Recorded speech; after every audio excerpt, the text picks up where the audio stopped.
कार्तिक शुक्ल षष्ठी की भोर गंगा, कोसी और सरयू के तट पर खड़ी हजारों व्रती महिलाएं हाथ जोड़कर सूर्य देव और छठी मैया से अपने परिवार की कुशलता की कामना करती है। आस्था के इस महापर्व छठ पूजा को लेकर लोक साहित्य में अनेकों कहानियां मशहूर हैं। आइए जानते हैं इन सभी कथाओं के बारे में। पौराणिक कथाओं के अनुसार सतयुग में राजा प्रियव्रत को कोई संतान नहीं थी। तब महर्षि कश्यप ने पुत्र प्राप्ति के लिए यज्ञ करवाकर उनकी पत्नी मालिनी को यज्ञ आहुति के लिए बनाई गई खीर दी।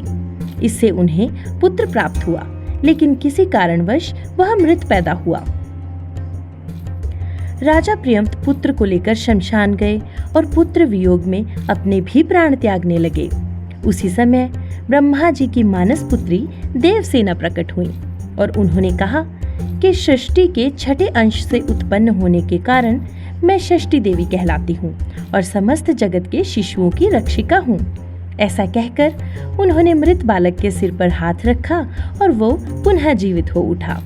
तभी से छठ पूजा की शुरुआत हुई।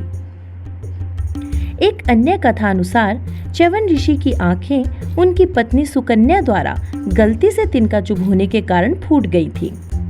सुकन्या की पूरी कथा हमने च्यवनप्राश वाले वीडियो में बताई हुई है। आप चैनल पर जाकर पूरी वीडियो को देख सकते हैं। तो प्रायश्चित में व्याकुल सुकन्या को कार्तिक मास में एक नाग कन्या ने शुक्ल पक्ष की षष्ठी तिथि को व्रत कर सूर्य पूजा का महत्व बताया, जिसके करने से सूर्यपुत्र अश्विनी कुमारों ने च्यवन ऋषि की आंखें ठीक कर दी और स्वस्थ शरीर के लिए उन्हें च्यवनप्राश प्रदान किया। एक अन्य कथा के अनुसार रावण वध करने के कारण ब्रह्म हत्या के पाप से प्रभु श्री राम को बचाने के लिए माता सीता ने मुद्गल ऋषि के परामर्श पर कार्तिक शुक्ल षष्ठी को उपवास किया और सूर्य देव की आराधना की। इससे उन्होंने समस्त राम सहयोगियों को ब्रह्म हत्या के दोष से मुक्ति दिलाई और उनका कल्याण किया। एक कथा यह भी है कि छठ पर्व की शुरुआत महाभारत काल में हुई थी। सबसे पहले सूर्य पुत्र कर्ण ने सूर्य देव की पूजा शुरू की। वह प्रतिदिन घंटों कमर तक पानी में खड़े होकर सूर्य को अर्घ्य देते थे। सूर्य की कृपा से ही वह महान योद्धा और अंग प्रदेश के राजा बने। आज भी छठ में अर्घ्य दान की यही परंपरा प्रचलित है। छठ पर्व के बारे में एक कथा और भी है।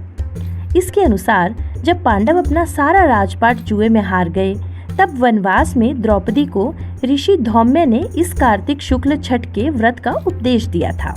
इस व्रत से उन्हें एक अक्षय पात्र प्राप्त हुआ और पांडवों को राजलक्ष्मी वापस मिली। कथाएं चाहे अनेक हों, लेकिन छठ पर्व की भावना एक ही है, संयम, शुद्धता और समर्पण से प्रकृति के प्रति कृतज्ञता और भक्ति। दुनिया की सबसे रोमांचक और रहस्यमयी कहानियां जानने के लिए सब्सक्राइब करें हमारा चैनल चित्रकथा। अगर आपको हमारे वीडियोस पसंद आते हैं तो लाइक, कमेंट और शेयर करना ना भूलें।